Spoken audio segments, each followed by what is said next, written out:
ओम श्री गणेशाय नमः। या देवी सर्वभूतेषु शक्तिरूपेण संस्थिता नमस्तस्यै नमस्तस्यै नमस्तस्यै नमो नमः। जय माँ दुर्गे। दोस्तों, आज हम उस दिव्य स्तुति का श्रवण करने जा रहे हैं जिसे ऋग्वेद के ऋषि का वाक अम्बरीहनी ने स्वयं अनुभव कर शब्दों में पिरोया था। यह कोई सामान्य स्तुति नहीं, अपितु ब्रह्मांड में गूंजती देवी की स्वयंभू वाणी है। देवी सूक्तम।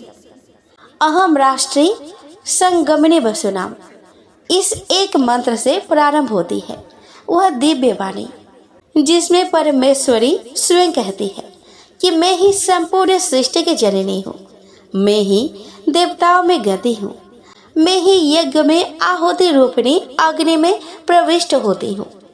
देवी सूक्तम में माँ भगवती की महाशक्ति, महाकाली, महालक्ष्मी और महासरस्वती स्वरूपों का वर्णन है। यह केवल पाठ नहीं, आत्मा से आत्मा का संवाद है, जहाँ नारी ही ब्रह्म है, शक्ति है और सृष्टि की नियामिका है।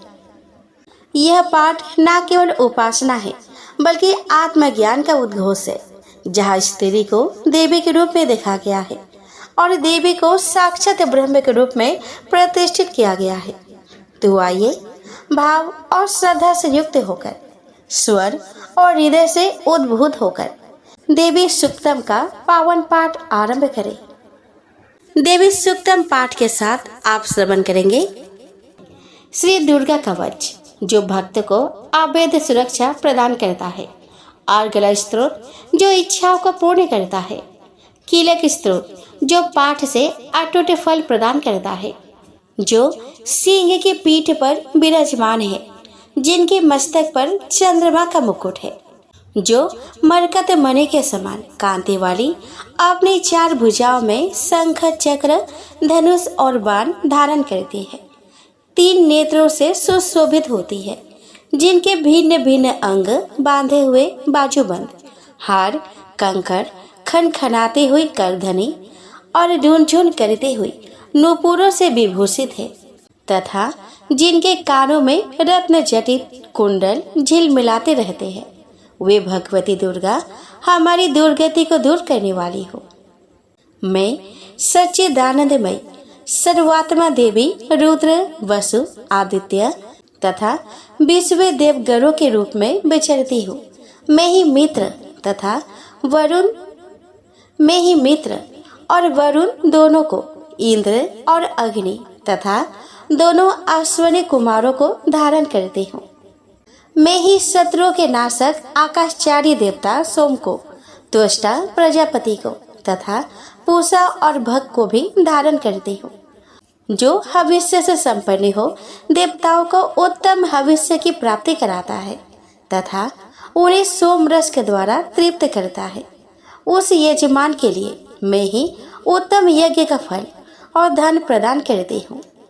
मैं संपूर्ण जगत की अधीश्वरी, अपने उपासकों को धन की प्राप्ति कराने वाली, साक्षात्कार करने योग्य पर ब्रह्म को अपने से अभिन्न रूप में जानने वाली तथा पूजनीय देवताओं में प्रधान हूँ। मैं प्रपंच रूप से अन्य के भावों में स्थित हूँ। संपूर्ण भूतों में मेरा प्रवेश है।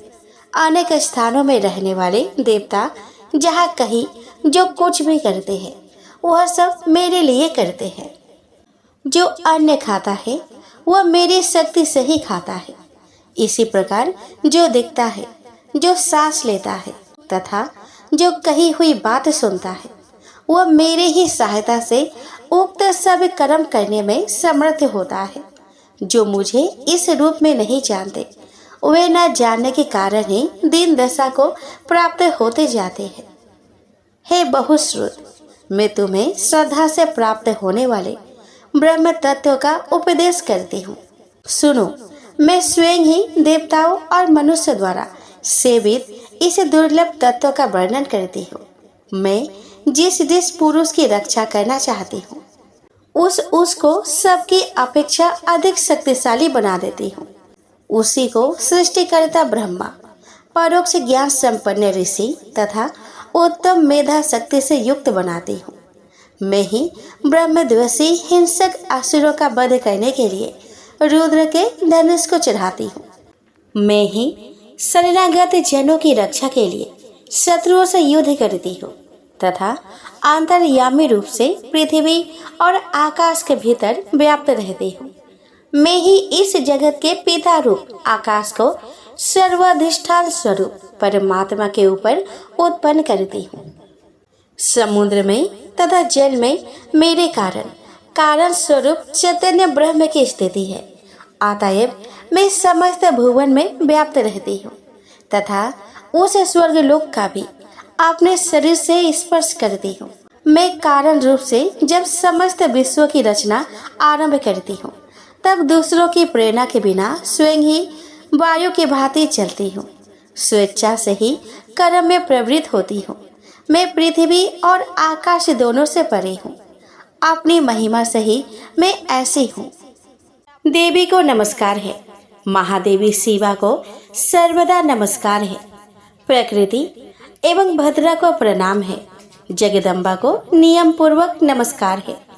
रुद्रा को नमस्कार है। नित्या, गौरी एवं धात्री को बारंबार नमस्कार है। ज्योत्स्नामयी चंद्र रूपिणी एवं सुख स्वरूपा देवी को सतत प्रणाम है। शरणागतों का कल्याण करने वाली वृद्धि एवं सिद्धि रूपा देवी को बारंबार नमस्कार है। नैऋति यानी कि राक्षसों की लक्ष्मी, राजाओं की लक्ष्मी तथा सर्वाणी यानी कि शिव पत्नी स्वरूपा आप जगदम्बा को बारंबार नमस्कार है। दुर्गा दुर्गेपारा, सारा सर्वकारिणी ख्याति कृष्णा और धूम्रा देवी को सर्वदा नमस्कार है। अत्यंत सौम्य तथा अत्यंत रौद्र रूपा देवी को मैं नमस्कार करता हूँ। उन्हें हमारा बारंबार प्रणाम है। जगत की आधारभूता कृति देवी को बारंबार नमस्कार है। जो देवी सभी प्राणियों में विष्णु माता के रूप में कही जाती है उनको नमस्कार है। उनको नमस्कार है। उनको बारंबार नमस्कार है। जो देवी सभी प्राणियों में चेतना कहलाती है उनको नमस्कार है। उनको नमस्कार है। उनको बारंबार नमस्कार है। जो देवी सभी प्राणियों में बुद्धि रूप में स्थित है उनको नमस्कार है। उनको नमस्कार है। उनको बारंबार नमस्कार है। जो देवी सभी प्राणियों में निद्रा रूप में स्थित है उनको नमस्कार है। उनको नमस्कार है। उनको बारंबार नमस्कार है। जो देवी सभी प्राणियों में क्षुधा रूप में स्थित है उनको नमस्कार है। उनको नमस्कार है। उनको बारंबार नमस्कार है। जो देवी सभी प्राणियों में छाया रूप में स्थित है उनको नमस्कार है। उनको नमस्कार है। उनको बारंबार नमस्कार है। जो देवी सभी प्राणियों में शक्ति रूप में स्थित है उनको नमस्कार है। उनको नमस्कार है। उनको बारंबार नमस्कार है। जो देवी सभी प्राणियों में तृष्णा रूप में स्थित है उनको नमस्कार है। उनको नमस्कार है। उनको बारंबार नमस्कार है। जो देवी सभी प्राणियों में शांति के रूप में स्थित है उनको नमस्कार है। उनको नमस्कार है। उनको बारंबार नमस्कार है। जो देवी सभी प्राणियों में जाति रूप में स्थित है उनको नमस्कार है। उनको नमस्कार है। उनको बारंबार नमस्कार है। जो देवी सभी प्राणियों में लज्जा रूप में स्थित है उनको नमस्कार है। उनको नमस्कार है। उनको बारंबार नमस्कार है। जो देवी सभी प्राणियों में शांति रूप में स्थित है उनको नमस्कार है। उनको नमस्कार है। उनको बारंबार नमस्कार है। जो देवी सभी प्राणियों में श्रद्धा रूप में स्थित है उनको नमस्कार है। उनको नमस्कार। उनको बारंबार नमस्कार है। जो देवी सभी प्राणियों में कांति रूप में स्थित है उनको नमस्कार। उनको नमस्कार। उनको बारंबार नमस्कार है। जो देवी सभी प्राणियों में लक्ष्मी रूप में स्थित है उनको नमस्कार। उनको नमस्कार। उनको बारंबार नमस्कार है। जो देवी सभी प्राणियों में वृत्ति रूप में स्थित है उनको नमस्कार। उनको नमस्कार। उनको बारंबार नमस्कार है। जो देवी सभी प्राणियों में स्मृति रूप में स्थित है, उनको नमस्कार, उनको नमस्कार, उनको बारंबार नमस्कार है। जो देवी सभी प्राणियों में दया रूप में स्थित है, उनको नमस्कार, उनको नमस्कार, उनको बारंबार नमस्कार है। जो देवी सभी प्राणियों में तुष्टि रूप में स्थित है, उनको नमस्कार, उनको नमस्कार, उनको बारंबार नमस्कार है। जो देवी सभी प्राणियों में माता रूप में स्थित है, उनको नमस्कार, उनको नमस्कार, उनको बारंबार नमस्कार है। जो देवी सभी प्राणियों में भ्रांति रूप में स्थित है, उनको नमस्कार, उनको नमस्कार, उनको बारंबार नमस्कार है। जो जीवों के इंद्रिय वर्ग की अधिष्ठात्री देवी एवं सभी प्राणियों में सदा व्याप्त रहने वाला है, उन व्याप्ति देवी को बारंबार नमस्कार है। जो देवी चैतन्य रूप से संपूर्ण जगत को व्याप्त करके स्थित है, उनको नमस्कार, उनको नमस्कार, उनको बारंबार नमस्कार है। पूर्व काल में अपने अभिष्ट की प्राप्ति होने से देवताओं ने जिनकी स्तुति की तथा देवराज इंद्र ने बहुत दिनों तक जिनकी सेवा की, वह कल्याण की साधन भूता ईश्वरी हमारा कल्याण और मंगल करे तथा सभी आपत्तियों का सर्वनाश करे। उड्रंत दैत्यों से सताए हुए हम सभी जिन परमेश्वरी को इस समय नमस्कार करते हैं तथा जो भक्ति से विनम्र पुरुषों द्वारा स्मरण किए जाने पर तत्काल ही संपूर्ण विपत्तियों का नाश कर देती है, वे जगदम्बा हमारे संकट दूर करे। दुर्गा कवच पाठ। मार्कंडेय ऋषि बोले कि हे पितामह, आप हमें कोई ऐसा परम गुप्त साधन बताइए जिसके द्वारा मनुष्य की सभी प्रकार से रक्षा हो और जो अभी तक आपने किसी को बताया भी ना हो।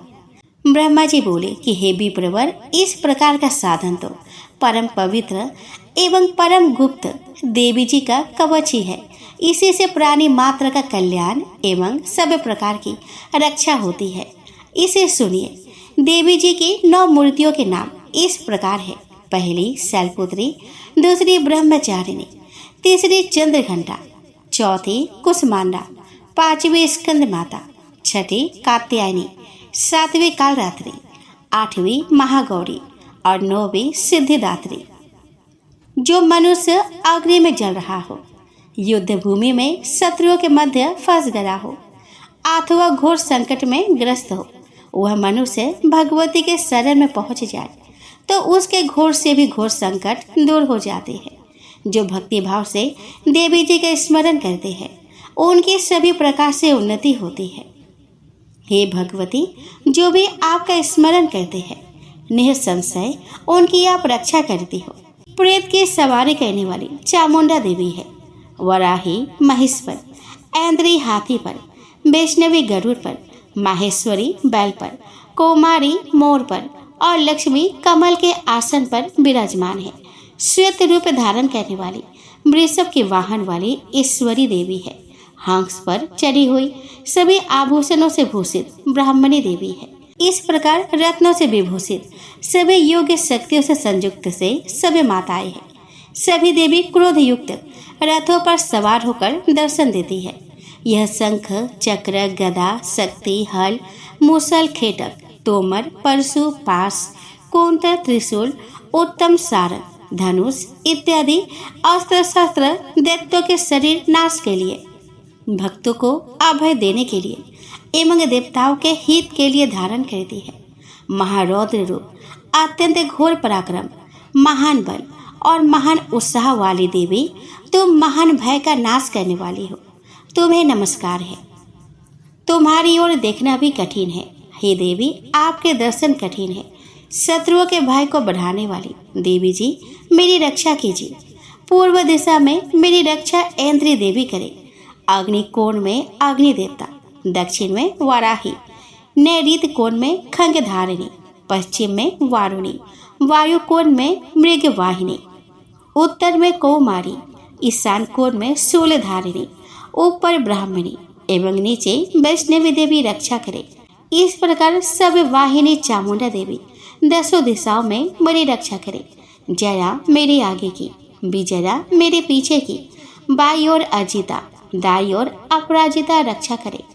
उद्धोतनी मेरी शिखा की, उमा मेरे मस्तक पर विराजमान मस्तक की, मालाधारी ललाट की, बोहो को यशस्विनी, बोहो के मध्य में त्रिनेत्रा, नासिका को यम घंटा देवी, दोनों नेत्रों के मध्य में शंखिनी, कानों की द्वारवासिनी, कपोलों की कालिका, कर्ण के मूल देश में सांकरी, नासिका की सुगंधा, ऊपर के ओठ की चर्चिका, नीचे के ओठ की अमृत कला एवं जिह्वा की सरस्वती देवी रक्षा करे। दांतों की कौमारी, कंठ की चंडिका, गले की चित्रघंटा, तालु प्रदेश की महामाया रक्षा करे। चिबुक की कामाक्षी, बाड़ी की सर्वमंगला, ग्रीवा की भद्रकाली, पृष्ठ अस्थियों की धनुर्धरी रक्षा करे। कंठ के बाहरी भाग को नीलग्रीवा, कंठ नालिका की नलकुबरी, दोनों कंधों की खंगिनी एवं मेरी भुजाओं की वज्रधारिणी रक्षा करे। दोनों हाथों की दंडिनी, अंगुलियों की अंबिका, नाखूनों की सुलेश्वरी, कोक्षी की कुलेश्वरी रक्षा करे। स्तनों की महादेवी, मन की शोक विनाशिनी, हृदय की ललिता देवी, उदर की शूल धारिणी रक्षा करे। नाभि की कामिनी, गुप्त इंद्रिय की गुहेश्वरी, लिंग की पूत कामिनी, गुदा की महेश वाहिनी रक्षा करे। कटी की भगवती, घुटनों की विंध्यवासिनी, जंघाओं की महाबली देवी रक्षा करे। गुल्फों की नरसिंही, पाँव के तालुओं की तेजस्वी, अंगुलियों की श्रीदेवी और तलुओं की पर्वत वासिनी रक्षा करे। नाखूनों की दृष्टा कराली, केसों की ऊर्ध्व केसरी, रोम छिद्रों की कोबेरी और त्वचा की बागेश्वरी रक्षा करे। रक्त, मज्जा, वसा, मांस, अस्थियों एवं मेदे की पार्वती, आंतरियों की कालरात्रि, पीत की मुक्तेश्वरी रक्षा करे। पद्मावती कफ की, चूड़ामणि नाखूनों के तेज के ज्वालामुखी, अविद्या देवी सभी संधियों की रक्षा करे। हे ब्रह्मणि, आप मेरे वीर्य की रक्षा करे। छाया की छत्रेश्वरी और मन, बुद्धि, अहंकार की धर्मधारिणी रक्षा करे। प्राणों के कल्याण शोभना और शब्द, स्पर्श, रूप, रस, गंध, इन 5 इंद्रियों को योगिनी, सत्व, रज, तम की नारायणी सर्वदा रक्षा करे। आयु की वराही, धर्म की वैष्णवी, यश एवं कीर्ति की लक्ष्मी तथा धन विद्या की चक्रेनी रक्षा करे। इंद्राणी मेरे गोत्र की, चंडिका मेरे पशुओं की, महालक्ष्मी मेरे पुत्रों की, भैरवी भार्या की रक्षा करे। मेरे पथ की सुपथा, मार्ग के क्षेम करी, राजा के दरबार में महालक्ष्मी एवं सभी दिशाओं में स्थित होकर विजया मेरी रक्षा करे। और जो भी स्थान कवच में नहीं आए और जो आरक्षित है, उन स्थानों की पापनाशिनी जयंती देवी रक्षा करे। मनुष्य यदि अपना मंगल चाहता है तो एक कदम भी बिना कवच कहीं ना जाए। कवच से नित्य रक्षित मनुष्य जहाँ जहाँ भी जाता है, वहीं से उसे धन का लाभ तथा सभी कामनाओं की सिद्धि प्राप्त होती है। पृथ्वी पर उस पुरुष को ऐश्वर्य एवं अतुल्य संपत्ति प्राप्त होती है। वह मनुष्य निर्भय हो जाता है। युद्ध भूमि में कोई भी उसे जीत नहीं सकता। त्रिलोक भर में पूजा जाता है। यह देवी कवच देवताओं को दुर्लभ है। इसको अत्यंत श्रद्धा के साथ सावधान होकर जो तीनों संख्याओं में नित्य पढ़ लेता है, उसे दैवी कला प्राप्त होती है। कोई भी उसे तीनों कालों में पराजित नहीं कर सकता।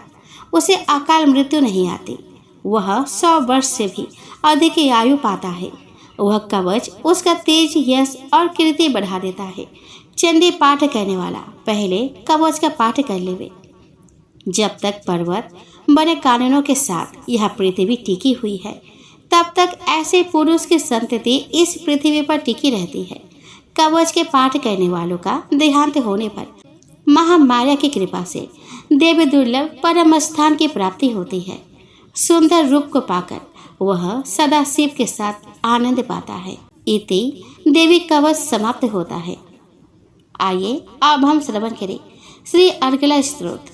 श्री मार्कंडेय जी बोले, जयंती मंगला काली, भद्रकाली, कमालिनी, दुर्गा, क्षमा, शिवधात्री, स्वाहा, स्वधा आदि देवियों को मेरा नमस्कार है। हे चामुंडी देवी, समस्त प्राणियों के दुख निवारण करने वाली, आपकी जय हो। हे सर्वव्यापक देवी कालरात्रि, आपकी जय हो। मधु तथा केटप दैत्यों का दलन करने वाली, ब्रह्मा जी को वर देने वाली, आपको नमस्कार है। हे देवी, आप मुझे सुंदर रूप, जय यश दो तथा काम, क्रोध आदि शत्रुओं का नाश करने वाली, भक्तों की सुखदाता देवी जी को नमस्कार हो। मुझे रूप दो, जय दो, यश दो, शत्रुओं का नाश करो। हे रक्त बीज, जो वध करने वाली देवी और चामुंडा असुरों का विनाश करने वाली माते, मुझे सुंदर रूप, जय यश दो, शत्रुओं का वध करो। हे पाप नाशिनी चंडिके, जो सर्वदा भक्तिपूर्वक आपके चरणों में मस्तक झुकाते हैं, उन्हें रूप दो, जय दो, यश दो, शत्रुओं का नाश करो। हे सभी व्याधियों का नाश करने वाली चंडिके, जो आपके भक्तिपूर्वक स्तुति करते हैं, उन्हें रूप दो, जय दो, यश दो, शत्रुओं का नाश करो। हे देवी जी, आप मुझे सौभाग्य, आरोग्य और परम सुख दो। रूप दो, जय दो, शत्रुओं का विध्वंस करो। मेरा कल्याण कीजिए और उत्तम धन संपत्ति दीजिए। रूप दो, जय दो, यश दो, शत्रुओं का नाश करो। हे माते, आपके चरणों पर देवता और दैत्य दोनों ही अपने मुकुट की मणियां घिसते रहते हैं। हे मातेश्वरी, अपने भक्त को विद्यावान, यशवान, लक्ष्मीवान करो। बड़े बड़े अभिमानी दैत्य के अभिमान को चूर करने वाली चंडिके, मैं आपको प्रणाम करता हूँ। हे चार भुजा वाली माता, चतुर्मुख ब्रह्मा जी आपकी स्तुति करते हैं। हे परमेश्वरी, रूप दो, जय दो, यश दो, बेड़िया का विध्वंस करो। हे मातेश्वरी, विष्णु भगवान आपके निरंतर भक्ति पूर्वक स्तुति करते हैं। मुझे रूप दो, जय दो, यश दो, बेड़िए का विध्वंस करो। श्री पार्वती जी के पति महान देव जी से स्तुत्य हे परमेश्वरी, रूप दो, यश दो, शत्रुओं का नाश करो। हे देवी जी, आप तो कठोर भुज दंड रखने वाले दैत्यों का घमंड नाश कर देती हो। हे अंबिके, आप अपने भक्तों के लिए अपार आनंद की वृद्धि करती हो। मुझे रूप दो, जय दो, यश दो, शत्रुओं का नाश करो। हे मातेश्वरी जी, आप मुझे वह पत्नी प्रदान करें जो मेरी इच्छाओं के अनुकूल हो और इस भयानक संसार रूपी समुद्र से मुझे तारने वाली हो। उत्तम कुल से उत्पन्न हो। जो पुरुष इस स्तोत्र का पाठ करके सप्तशती महान स्तोत्र रूपी महास्तोत्र का पाठ करता है, वह सप्तशती के जप से मिलने वाले वर एवं श्रेष्ठ सप्तशती के फल को प्राप्त कर लेता है। इति अगला स्तोत्र यहीं पे समाप्त होता है। अब आप श्रवण करें आधा किलो की स्तोत्रम। श्री मार्कंडेय जी ऋषि बोले कि मैं उन भगवान शिव को नमस्कार करता हूँ, तीनों वेद जिनके 3 दिव्य नेत्र है, जिनका शरीर विशुद्ध ज्ञान स्वरूप है, जो मोक्ष प्राप्ति के कारण है, अर्ध चंद्रमा जिनके मस्तक पर शोभायमान है, मंत्रों के साप एवं उत्कीलन आदि को समझकर पाठ करने वाला पुरुष मोक्ष पा लेता है, अतः इसका ज्ञान होना आवश्यक है। सब उच्चाटन आदि वस्तुएं स्त्रोत द्वारा पाठ करके सिद्ध होती है, तथापि अन्य मंत्रों के जप करके केवल इस सप्तशती के पाठ मात्र से स्तुति करते हैं, उन्हें देवी जी सिद्ध हो जाती है। उच्चाटन आदि के प्रयोग में उन पुरुषों को मंत्र, औषधि आदि किसी अन्य साधन की आवश्यकता नहीं पड़ती। बिना जप के ही उसके सभी उच्चाटन आदि कर्म सिद्ध हो जाते हैं। इससे लोगों को शंका हुई कि तब से इनमें श्रेष्ठ कौन सा साधन है। तब उस शंका के निवारण के लिए शिव ने आज्ञा की, यह सप्तशती स्तोत्र सिद्धियों को देने वाला है। इस स्तोत्र को भगवान सदाशिव ने गुप्त कर दिया। इस स्तोत्र के पाठ द्वारा प्राप्त होने वाला पुण्य कभी समाप्त नहीं होता। साधक सभी प्रकार का मोक्ष प्राप्त कर लेता है, इसमें कोई भी संशय नहीं। कृष्ण पक्ष की चतुर्दशी अथवा अष्टमी के दिन एकाग्र होकर जो अपना सभी कुछ भगवती को अर्पण करता है और फिर प्रसाद रूपेण ग्रहण कर लेता है, उस पर भगवती प्रसन्न होती है, अन्यथा नहीं।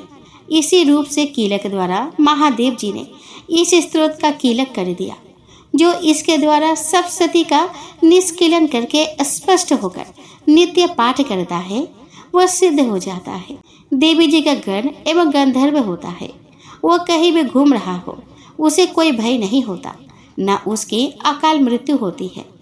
देहांत होने पर वह मोक्ष पाता है। इसीलिए इस कीलक स्त्रोत को समझकर तथा उसका उत्कीलन करके पाठ करना उचित है। जो इस प्रकार नहीं करता उसका नाश होता है। तभी तो बुद्धिमान इसे समझ कर ही उत्कीलन से संपन्न स्त्रोत का पाठ आरंभ करते हैं। जो कुछ भी रमणियों के सौभाग्य आदि है सब श्री देवी जी की कृपा का फल है। इसी में सौंदर्य, सौभाग्य आदि दिखाई देते हैं। इस शुभ स्त्रोत को मंद स्वर से पाठ करने से थोड़ा फल मिलता है। उच्च स्वर से पाठ करने से तो सभी सिद्धियां प्राप्त होती है। जिन भगवती की कृपा द्वारा सौभाग्य, आरोग्य, संपत्तियां, शत्रुनाश तथा परम मोक्ष की प्राप्ति होती है उसे जगत माता की स्तुति अवश्य करनी चाहिए।